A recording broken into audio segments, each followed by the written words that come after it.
ano, 50% lang yung suporta nyo kay BP Inday, 70 lang, 80 lang, 90 lang.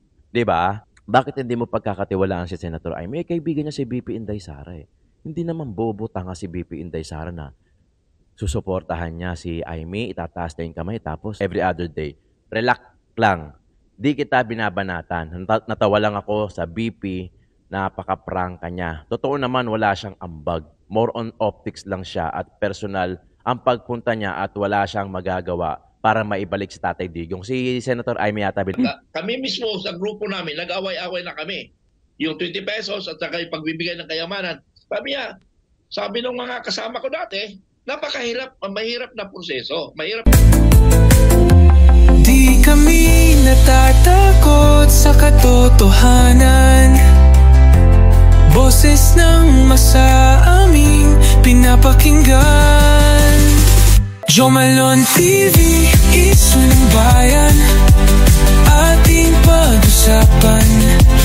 Tunay na balita, walang kinakampihan. Sumasalamin sa katotohanan lamang, para sa mamamayan. Totoo ang laban, hindi puro drama, di rin chismisan. Lahat ng tanong may klarong kasagutan. Kasama ka dito sa diskusyon, boses mo may halaga sa solusyon. Laging alerto, mapagmatsyag, truth ang hanap. Di kami natitinag, walang palusot, walang dayaan. Tunay ang serbisyo, diretsong usapan.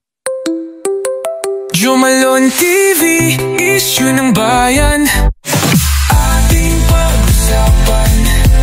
Tunay na balita, walang kinakampihan. Sumasalamin sa katotohanan lamang, para sa mamamayan. Totoo ang laban, walang kulay, walang kampi. Balita, talakayan, katotohanan, para sa bayan. O, di ba? Ang ganda. Alright, what's up mga kayon? Welcome back pa rin syempre dito lang sa Joe Malone TV para sa programa natin ng Issue ng Bayan. Ating pag-usapan, today is June 1, araw ng linggo, kaya naman magandang umaga, hapon o gabi sa inyo lahat. Oy, mega love shoutout sa lahat ng mga viewers natin abroad, pati na rin dito sa Pilipinas, Luzon, Visayas, Mindanao, pati na rin yung mga members natin sa Joe Malone TV. Ang tatandaan nyo lang mga kayon, meron tayong join membership dyan sa mga gustong magpa-member. Meron tayong subscribe button dyan para sa mga gustong mag-subscribe. Gustong maki-update doon sa mga nangyayari sa Pilipinas, yung mga politika natin dyan, yung mga issue ng bayan na kailangan natin bosesan, kailangan natin pag-usapan, unawain at higit sa lahat, intindihin. Dahil baka mamaya namamali tayo, syempre sila lang naman yung mga expert eh. Tayo hindi naman masyado, kaya alam mo yun, pilit natin iniintindi at karapatan din naman nila na ipaintindi sa atin. Kasi 'di ba? Parte tayo ng gobyerno na 'to eh. Gaya nga sinabi ni Atty. Vic na we're part of it. Whether we like it or not, parte tayo ng gobyerno na 'to. Okay? Eto na. Umpisahan na natin. Okay? Medyo pero simula na ulit tayo. Medyo may mga ilang araw akong walang upload, pero simula ngayon June 1, dire-diretso na tayo. Maliban lang ngayon kasi may church ako mamaya. So isang upload lang ako pagkalinggo. Kasi yung kalahating araw, actually dapat nga buo di ba? Kasi Sabbath day. Yung kalahating araw doon naman ako nagbibigay ng serbisyo sa church namin. Okay? Sa Quezon City. Alright? Umpisahan na natin. Basahin na natin to. Ito yung makaka-relate kayo dito. Si Banat Bay nag-komento doon sa, hindi ko alam kung video ba o post yung kinomentan ni Banat Bay. Ayan, sinabi niya. Binention pa niya, Joey DeViv, every other day. Relax lang. Di kita binabanatan. Natawa lang ako sa BP, napaka-prangka niya. Totoo naman, wala siyang ambag. More on optics lang siya at personal ang pagpunta niya at wala siyang magagawa para maibalik si Tatay Digong. Si Senator Amy yata binabanggit niya dito. Masyado lang talaga siyang bida-bida. At pag napauwi si Tatay Digong, ipagmamalaki pa niya na siya ay nakatulong. I'm not against you, Joey. I'm against Amy. Kaya relax ka lang. So sumagot si Joey DeViv. Mention din niya, Banat 2.0. Hindi binabanatan, huwag tayong tanga-tangahan. I'm put in derogatory light here. Relax mo mukha mo. Kasi, ang caption kasi ni Joey DeViv dito, parang kung galit ka kay Amy, di siya banatan mo. Okay? Na ano ko na to dito? Na-discuss ko na to dito. I'm sure naman, hati sa akin sa channel ko, I'm sure hati rito. Meron dito na gusto si Amy, meron din naman na ayaw si Amy. Yung mga never again, never forget. Okay? Ganito, paliwanag natin. Dito kasi sa channel ko, transparent. And I'm not obliging you o hindi ko kayo inoobliga na gustuhin nyo ko o gustuhin nyo yung mga taong nilalatag ko. Di ba? Nagkataon lang talaga na talagang gusto ko rin si BP Inday, si Tatay Digong, yung dalawang yan, non-negotiable. At syempre kayo, sinusuportahan nyo rin si Tatay Digong saka si BP Inday Sara. Kaya siguro kayo nandito, nanonood. Pero hindi ako yung tipong vlogger na uobligohin ko kayo na kung ano yung gusto ko dapat gusto nyo rin. No. Hindi mangyayari dito 'yan kasi I'm pretty sure na meron tayong kanya-kanya, na hindi kayo utoto, na may pag-iisip kayo, na may sarili kayong pangunawa, na may sarili kayong manok, na may sarili kayong pag-iisip. So, what we should do dito, ang ginagawa lang natin, nilalatag ko lang, nagbibigay tayo ng reaction. Minsan, bumabanat tayo pagka alam natin mali. Minsan, di ba, nagsasabi ako, nagdi-disclaimer ako na hindi naman tayo talaga expert pagdating sa politics. Sila yun. Sila yung mga nasa politika. They knew the data, they knew the numbers, they knew the story, they knew the behind the scene na mga istorya. Tayo naman nag-o-observe lang. Di ba? Nanonood kayo sa akin, ako nanonood sa iba. So, nire-relay ko lang sa inyo yung mga napanood ko sa iba. Binibigyan natin ng reaction, yung mga alam natin na mali naman na. Di ba? Kumbaga, hindi na tayo pinanganak kahapon para mauto pa. No? Most of us, I strongly believe na lahat tayo natuto na doon sa mga pagkakamali na mga nakaraan. Okay? Hindi ko, paano ba to? Hindi ko sinabing hindi ko gusto si Senator Amy. At hindi ko naman sinabing ayoko sa kanya. Tama ba? Hindi ko sinabing gusto ko si Senator Amy. Gustong gusto. At hindi ko naman sinabing ayaw na ayaw ko sa kanya. Di ba? Binoto ko pa nga siya di ba? Alam niya yan. Nilatag ko dito yan. Sinabi ko sa inyo kung sino boboto ko. Duterte. Binoto ko. Plus Senator Amy. Saka Gringo Nasan. Unfortunately, hindi nakapasok si Gringo. Okay. Sinabing ayaw ko kay Amy. At hindi ko na sinabing gusto ko siya. Pero kasi, deserve niya kasi yung deserve, sa lahat ng ginawa, sa lahat ng mga senators kasi, siya lang naman yung pumalag, yung umimik. Gumawa ng paraan. Kahit nasabihin natin na kaya lang naman ginawa ni Senator Amy yung kasi gusto niya manalo.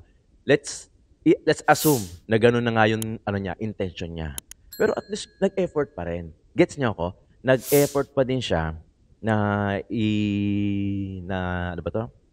isalang sa Committee on Foreign Relations yung mga sangkot sa pagkuha kay Tatay Digong. Kumbaga nag-effort pa rin siya. Give credits when credit is due. Kumbaga bigay pa rin natin sa kanya yon. Gumawa man siya paraan. Intention man niyang gawin kasi bumababa na yung rating niya sa pagka-senator.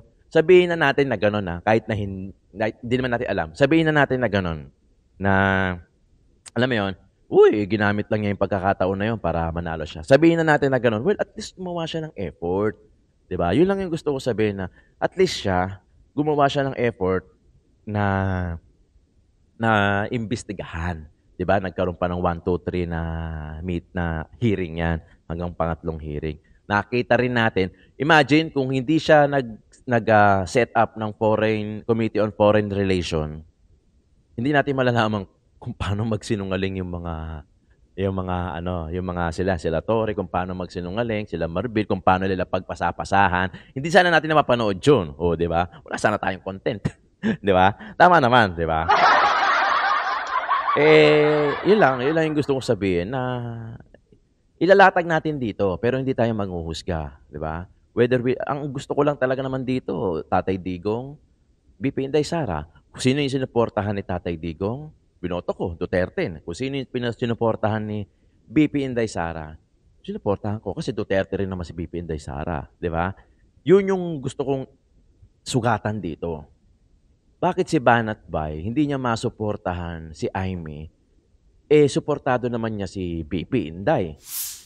Kasi 'di ba dapat gaya ng sinasabi ko sa inyo, eh, kung ayaw niyo sa China, umuwi kayo ng bahay niyo, itapon niyo lahat ng gamit niyong made in China.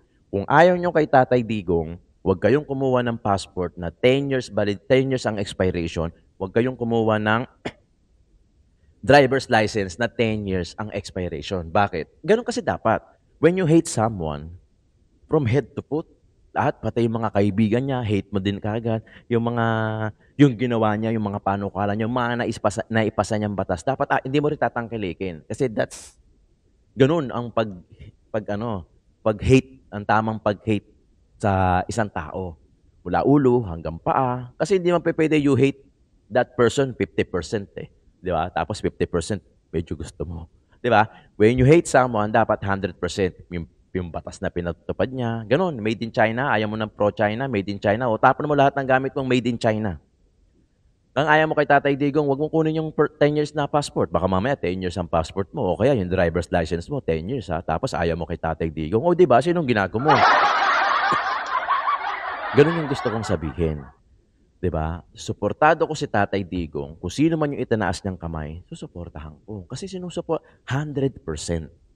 Pag sinuportahan ni VP Inday Sara si Senator Aimee, hindi ko na sinuportahan si Camille Villar kasi tag-isa silang kinuha ko eh. Si Gringo Hunasan kay Tatay Digong. So, sinuportahan ni VP Inday Sara si Aimee. Bakit hindi nyo magawa? Diba? Nasuportahan na din na si Senator Aimee. Yan, sila Banat Bay, sila Maharlika. Hindi ko sila binabanatan na. Nilalatag ko lang. Ba't hindi nila masuportahan pero sinusuportahan nila si VP Inday Sara? Bakit? 50% lang yung suporta nyo kay BP Inday, 70 lang, 80 lang, 90 lang. 'Di ba? Tapos ang ano pa niyan, 'di ba? Ako lagi ko sinasabi dito, hindi ako yung parang nagdidikta eh, 'di ba? Ayoko yung kung gusto ko si Aimee, ayaw niyo si Aimee, okay, respetuhan tayo rito sa comment section, 'di ba? Respetuhan tayo. Ayoko yung hindi ako sundin nyo, wag natin iboto si Senator Aimee, wag natin iboto si ganito, si bla bla bla, ako sundin nyo. Hindi ganon. Kasi parang di ba? May mga sariling utak yung mga viewers natin. Latag natin. Bakit? Bigyan natin ng explanation. Bakit ayaw? Bakit gusto? Bakit ayaw? Bakit kailangan bosesan? Bakit kailangan birahan, tirahin? Di ba? Bakit kailangan natin pilit intindihin? Kasi hindi naman alam natin yung alam natin yung nangyayari, yung issue, alam natin, pero hindi talaga natin siya totally alam kasi yung mga nakaupo, nasa labas ng circle eh. Sila nasa loob. They knew the data, they knew the facts, they knew the story. Tayo, baka alam din natin yung totoo. Yun nga lang, baka mamaya may halo na, hindi na 100%. Di ba? Gets niyo ako? Kaya lagi ko sila sabi, ilatag natin, pilit natin intindihin kasi baka mamaya namamali tayo eh. Di ba? Baka mamaya nagdudunong-dunungan lang tayo, pala hindi natin pala talaga alam yung buong istorya. Kaya dito, pinag-uusapan natin, 'di ba? Nagko-comment nga kayo sa akin eh, 'di ba? Ganoon, 'di ba? Ay, eto, ano naman 'to? Parehas naman mga Duterte sinusuportahan nito. Pero may isang tao lang talaga na ayaw. Ito naman yung ginagawa ni Senator Aimee. Bakit hindi mo pagkakatiwalaan si Senator Aimee? Kaibigan niya si BP Inday Sara eh. Hindi naman bobo tanga si BP Inday Sara na susuportahan niya si Aimee, itataas niya yung kamay, tapos tatalikuran siya ni Aimee, babastusin, ibebetray. Hindi naman mautak yan, mas matalino sa atin yan. Alam nila yan, di ba? Tayo, nakikinood, nakikiusyoso, nakikialam, nakikiboses, nakikiintindi, di ba? Pero sila kasi, alam nila yan. They know the deep facts kung ano talaga nangyayari doon sa circle ng gobyerno ng Pilipinas. Tayo kasi outsider eh. So, hindi tayo directly. Indirect tayo. Di ba? I-gets niyo mga kayon. Panoorin natin itong video ni Miss Joey. Sana tapos na yan. No? Hindi ko binabanatan kung sino man. Kasi we are actually sharing the same goal eh. Siyempre, ang gusto naman namin si Tatay Digong sa si BP Inday Sara. I don't know kung mas sinusuporta. Hindi ko alam kung mas sinusuportahan nila si Tatay Digong over BP Inday Sara. Kasi ako patas eh. Parehas lang.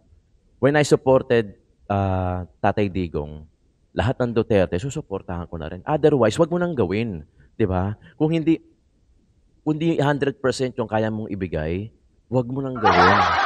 'di ba? Huwag mo nang gawin. Kasi magkukulang ka lang eh, 'di ba? Magkukulang ka lang. Parang ano lang eh, if you don't give your 100%, don't go at all, 'di ba? Don't go at all. 'Di ba? Parang ano 'yan eh, kung bibigay mo yung trabaho mo, yung 100%, gawin mo 100%. Kung kaya mo pa nga sobrahan, if there's such a thing na 105% eh, 'di ba? Gawin mo. Pero kung hindi, wag mo na wag mo nang gawin, 'di ba? Dapat all the way. If you don't do it all the way, then don't go at all in the first place, 'di ba? Panoorin natin yung May video. mga kwento-kwento, sabi mukhang hindi na raw matutuloy yung impeachment ni Inday, ganyan. Pero ako ayoko talaga magpaano eh.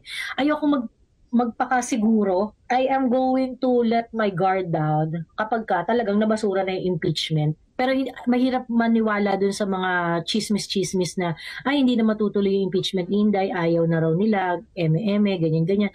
Although, may may wisdom naman yung hindi nila itutuloy yung impeachment ni Inday because at this point, the way the politicians stand, naiintindihan nila na kapag tinuloy nila yung impeachment ni Inday, it's going to take a toll on their political career. JV Ejercito knows that firsthand. He talked about it already. And all the losing candidates of 2025 elections. Ayan, sabi, Miss Joey, napanood niyo po yung interview ni Sen Drilon at yung kay Tito Sen. Yung kay Drilon, snippet lang, yung sinabi niya na feeling niya hindi matutuloy ang impeachment. May maraming ang nagsasabi sa akin na mukhang hindi na matutuloy yung impeachment. Kaya nga, but you know, ang sa akin, kasi ano yan eh, nag-ano na sila, nag-pros and cons na sila. Nag-pros and cons na sila.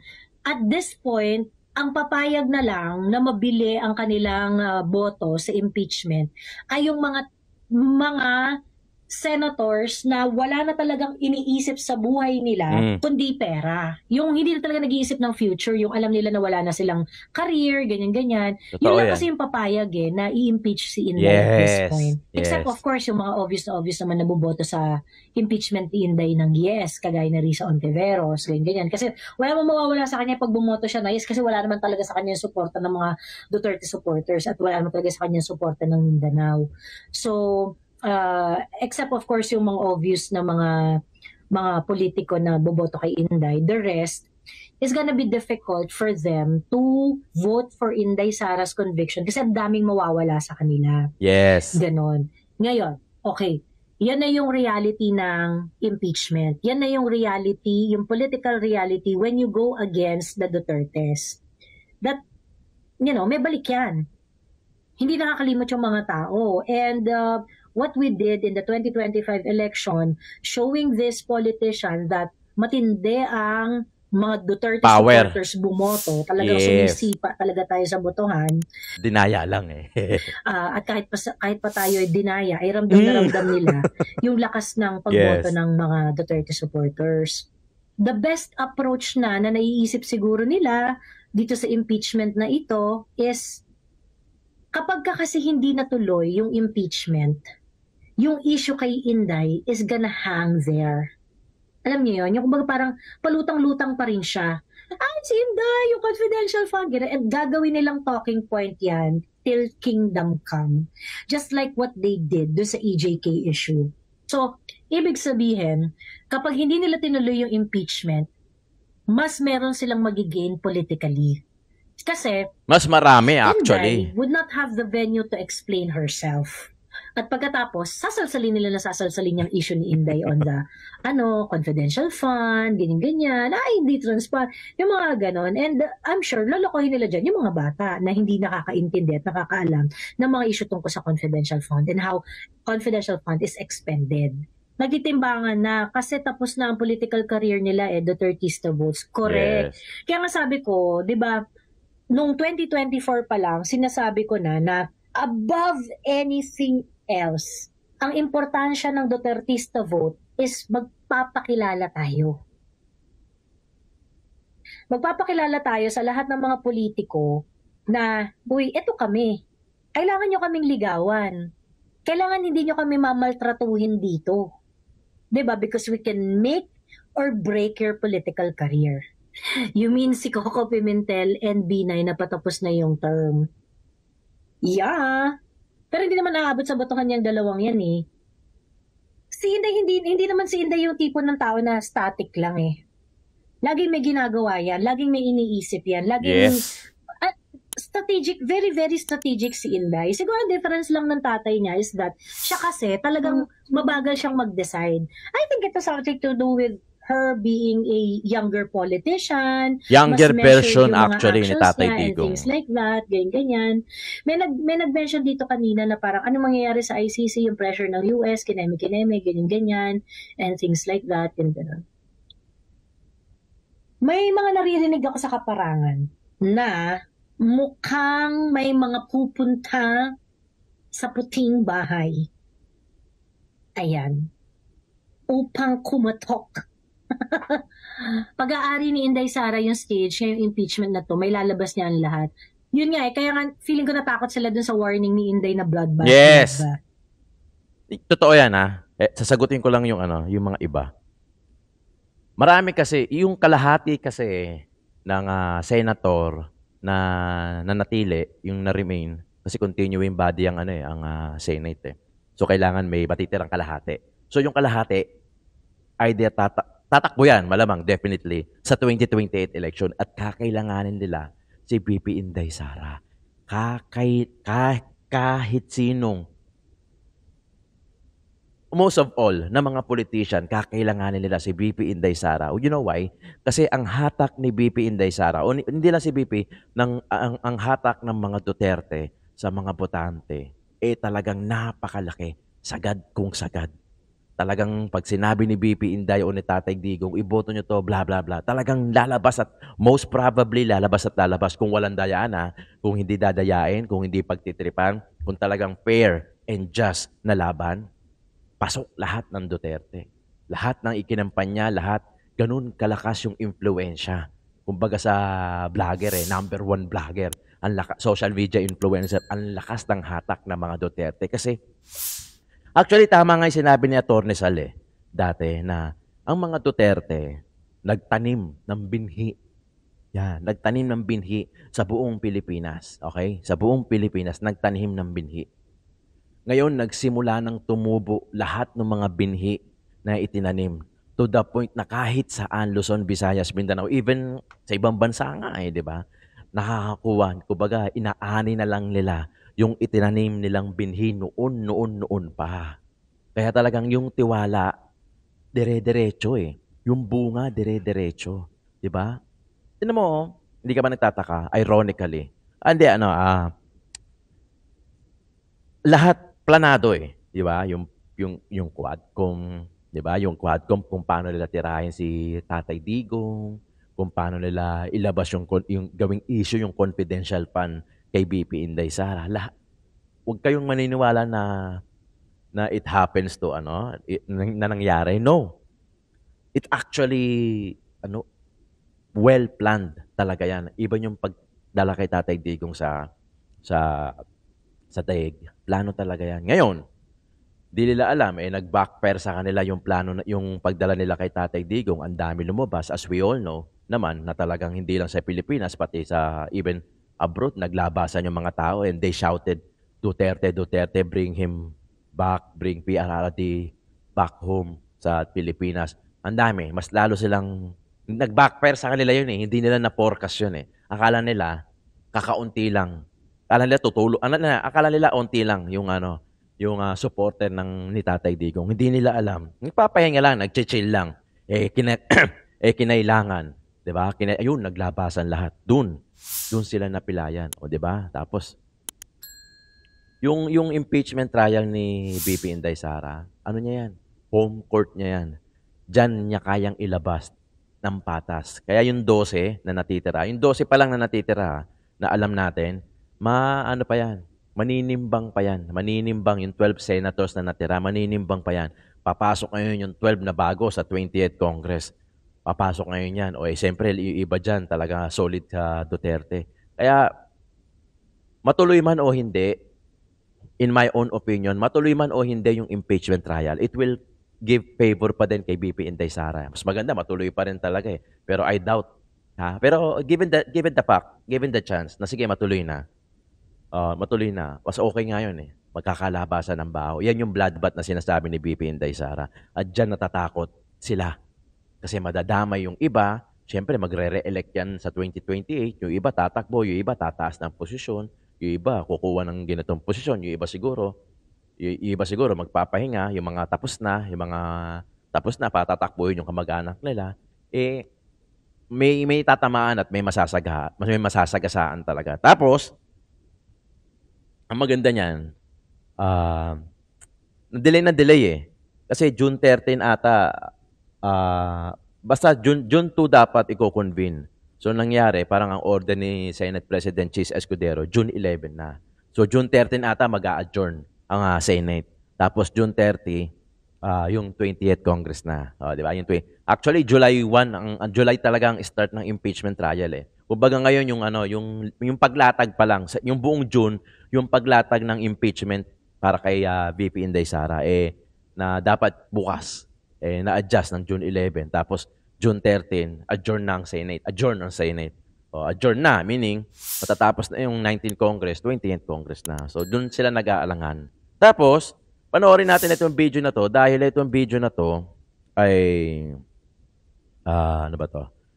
Yung mga ibang loyalista nawawalan na ng tiwala kay BBM sa presidente. Colonel, nandun po kayo sa press conference kanina, di ba? Ng 1980s Marcos loyalist. Yes. Nandun ako kanina. Nagulat nga ako. Parang ako yung nakatakbo ng withdrawal of support. Bakit raw po, Colonel, nag-withdraw sila ng suporta mula po kay dating Pangulong Ferdinand Marcos Sr., ngayon po sa administrasyon na pamamahala ng kanyang junior na si BBM? Atrasan na Actually, sa totoo lang, kagrupo ko ito sila noong campaign period. Kagrupo ko ito sila sa campaign period na kung saan ay nauna ako sa kanila nag-withdraw of support. Actually 2023 pa, pero I declare February siguro nung magsimula tayo magkwentuhan dito sa inyong programa sa SMNI ay nag-withdraw na ako noon. Maaaring tisigo na kayo doon, hindi ko lang matandaan kung anong buwan ng 2024, February yata yon. Bakit sila nag-withdraw? Kasi nga, isang sa dahilan nila kaya nag-withdraw, yung grupo namin. Anong grupo namin? Matawag kong grupo. Kasi kasama ko sa grupo. Ang kasama ko rin dito na si Rodel Dopaya, na siyang nag-invite sa akin sa Marcos Loyalist. Although, Marcos Loyalist rin ako sa ibang side. Now, itong grupo ni Rodel Dopaya, yung dating tumakbo ng gobyerno ng Cagayan, ay nagtagpo kami kasi ang grupo niya yung KBL. Kilosang bagong leader ng Pilipinas, hindi KBL, bagong lipunan. So, mayroon siyang sinasabi na figures na supporters niya noon, sumuporta kay Pangulong Marcos ng more or less 20 million. Kanya yung mga binuo niya yun na kinuha ng mga Marcoses, yung kanyang grupo. Nung makuha na yung grupo na yun, parang iniiwanan na sila. At actually, itong meeting na ito, at kasama pa ka dito si Secretary Bersamin, Kasama namin dati si Secretary Bersamin, nag-uusap-usap doon sa White House, sa likod ng likod ng Camp Aguinaldo, White Plains. Sa White Plains, doon kami nagkita-kita. Nagkakasundo kami ni Secretary Bersamin sa pag-uusap. Ngayon, dahil nga ang problema kasi kaya nag-withdraw sila nung pinasukan na ni First Lady Araneta Romualdez Araneta Marcos ay biglang nawala sa limelight yung mga sumuporta kay Marcos. Ngayon kaya matagal na silang nag-withdraw, kaya ngayon lang sila nag-formal. Alam niyo kung kailan sila totally na nag-withdraw of support? Na alanganin sila ganun eh. Pero nung nakita nila na pagwawalang iya sa ating dating Pangulo, kay Pangulong Duterte, yes, na kinidnap ang ating dating Pangulo na kung saan ay ating maasahan sa Pilipinas, ay nakidnap. So nalaman naman natin kasi na-interview ng ating Vice President, doon sila nag-start na sabi sa akin, Colonel Mitran, guna ako sa inyo, sasama na kami sa grupo mo. So yun na yung March, March 11 ba yun? 11. O April 11. So kung kailan man yung pizza na yon, ay doon sila nag-start ng withdrawal of support kay Pangulong Marcos dahil nakita nila ang kawalang hiyaan Di ba? at walang respeto Yes. sa dating Pangulo. Sabi nila kasi kwentuhan namin, sabi nila, kung nagawa nila sa Pangulo, dating Pangulo ng Pilipinas, ilalo pa tayo. Oo naman. Nilalang hiya na tayo. Hindi na nga tayo nakikilala. Mula nung tumagal na si Secretary Bersamin sa Malacanang, hindi na sila napapasyalan sa White Plains na kung saan doon lagi nagmi-meeting sila regarding yung sa mga appointment yan. Maaari siguro yung isang sa dahilan nila na sila ang nagpagod na sumuporta kay Pangulong Marcos Jr. ay ang karamihan nakapasok sa gobyerno ay ang mga dilawan. Mga dilawan sa mga dating tao ni Atty. Ochoa. Kung saan ay nasa White Plains rin nakatera si Atty. Ochoa. Bakit si Atty. Ochoa ang na-priority, mga tauhan niya, ang nirecognize ng Pangulong Marcos? Bakit? Dahil ito, para marinig ng taong bayan na sa totoo lang po mga kaibigan, yung grupo ng mga Marcos loyalist ng 80s, nagpakahirap yan at talagang loyal sa ama nila. Yes. So ang buong akala nila, Ganun na din. yung ama at saka anak magkaparehas Yes. ng pag-uugali.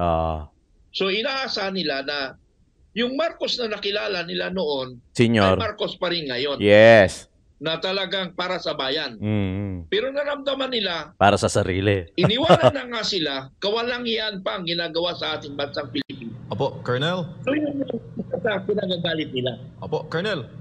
Tingin din po ba ng 1980s Marcos loyalist na may klarong resulta ang 3 taong naunang pamamahala Ni ni Marcos BBM. Jr. sa Pilipinas sa usapin po ng pagkain at mga pangunahing pangangailangan po ng mga Pilipino? Nako, iyan ang isang nagiging kwentuhan namin kanina at nag-cover naman yung Isiminay doon kanina ay maririnig nyo doon sa kanila, doon sa grupo namin na talagang nadismaya sila sa nangyari sa ating bansa. Yung kahirapan, yung sinasabi ng bigas, yung bigas, i-discuss ko yung mamaya kasi kasama ko dyan sa nahila noon nung nasa Marcos pa ako.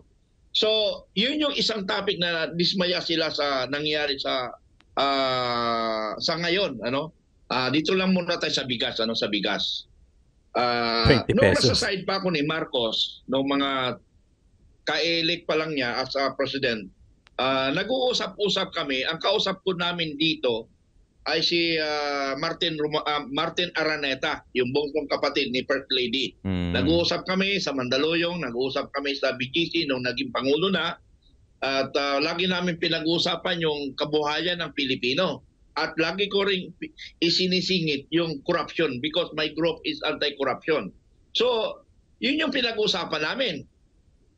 For how many months lumipas, nawala na yung meeting namin because siguro nahiya na makipag-meeting o hindi ko alam kung nakipag-meeting other groups, pero ako hindi na ako na-invite because lagi kong ini-insist na ang grupo namin anti-corruption.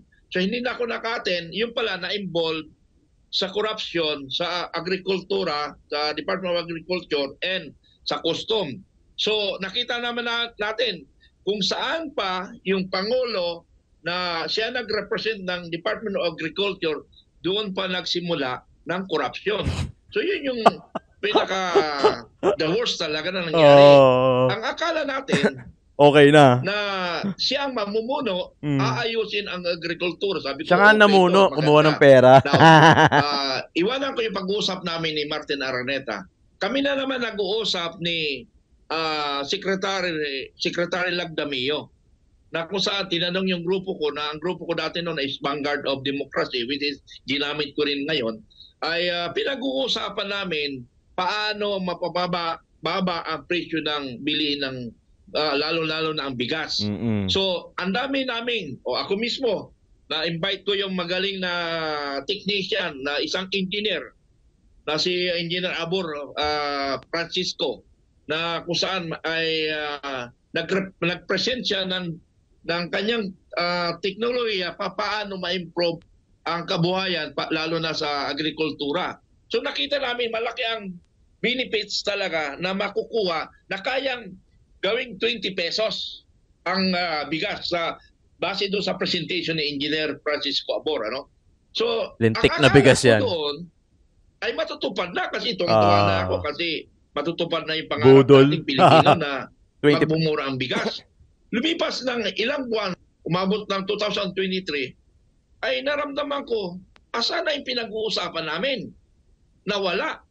Nawala yung Campaign 20 promise pesos kasi. na pinag-uusapan. Nawala. Campaign Kasi nga, promise yan, 20 Sa pesos na totoo lang, bigas. sa aking analysis, kasi tatagal namin na pag-uusap, kasi sinabi ni Secretary Lagdamio na gagawa natin ng paraan na lahat ng kayamanan rin ng ating Pangulo, through Colonel Sam Montena, kasi sila na nag-usap, na yung kayamanan ng Marcos ay i-distribute sa lahat ng mahirap na Pilipino.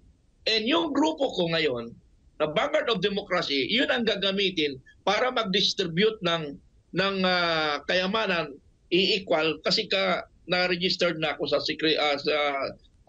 SEC, ano? So, buong akala namin, totoo na mangyayari ng Nabudol din. mga fake ba yun na kayamanan o ano pa man, hindi pa natin ma-prove kung talagang fake, may tutubang kayamanan. So, inaasahan namin yun na ibibigay sa taong bayan. Umabot ng 2024, parang hindi na ako naniniwala nito. At kami mismo sa grupo namin, nag-away-away na kami. Yung 20 pesos at saka yung pagbibigay ng kayamanan.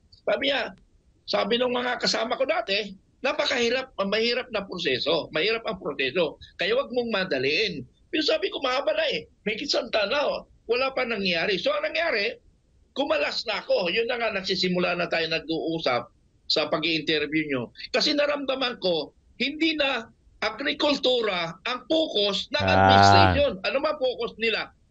Pabagsakin ang Duterte. Yes. Yun ang pagka-analisa ko bilang isang Pilipino, yun yung pagkaintindi ko na ang instead ang focus nila Taong sa bayan. ekonomiya ng bansa, Yes. lalo sa agrikultura, politika naman ang inunan nila. Di ba na-gets niya na? Ito yung sinasabi ko kanina eh, na lahat pinlano. Yung kagustuhan nila na manatili sa posisyon, hindi syempre tapos na yan sa 2028 si BBM eh. Yung mga nasa paligid niya, sa kagustuhan na manatili doon sa pwesto, nakakalimutan na magserbisyo sa taong bayan na dapat sila yung inaasahan natin na papaangatin yung ekonomiya natin, papababain yung gastusin, yung mga bilihin, yung bigas, kuryente, gasolina. Hindi na nangyari. Ang nangyayari na kung paano nila titirahin, pababaksakin ang mga Duterte. Doon na sila na checkmate. Alam niyo yung I'm sure na encounter niyo na 'to. Yung sa sobrang pagsisinungaling niya, hindi na siya nakakapag-isip ng tama. Sa sobrang gusto niyang makaganti, hindi na tama yung ginagawa o yung proseso. Ganun yung nangyayari ngayon. Sa kagustuhan nilang manatili sa posisyon, nakakalimutan na nila na nagkakaroon sila ng lapses. Ang nakakapansin, taong bayan. Tayo yun. Kasi bakit, di ba? Lagi ko sinasabi, sa haba-haba ng palabok, sa haba-haba ng iskinitang pinagdadaanan nila, ang dulo niyan, Duterte pa rin. Kasi talaga naman, Duterte lang naman talaga yung gusto nila eh. Yung pakay nilang tanggalin. Ang dami, nagpalabok pa sila. Samantalang ang in-order nila, pansit canton. Parang ganon. Di ba? Yun mga kayon. Sa tagal, sa haba, Duterte lang naman talaga yan eh, 'di ba? Kaya nga ganoon nila. Kung ikaw matino ang pag-iisip mo, bakit Duterte Tatay Digong, yung dalawang lalaki si Baste sa si Pulong, si BP Inday, even Katie nga medyo tinitira na pero ano pa 'yon, kumbaga hindi pa nila pinapansin kasi wala namang posisyon sa gobyerno si Katie. Pero 'di ba, kung pasin mo Tatay Digong, matanda na, tinira, binira, pinadala doon, tapos si BP Inday Sara, bam, bam, bam, bam, bam, bam. Ang sumusuporta lang talaga sa mga Duterte, tayo eh. Tayo. Tayo yung naniniwala. Kaya siguro sila talagang nananatili sila na matikas, matindi, naninindigan sila kasi alam nila yung suporta ng taong bayan, hindi rin matawaran. 'Di ba? Kaya ano sabi ni Tatay Digong, yang mga anak ko, sabi ni Tatay Digong, yan ang mga anak ko.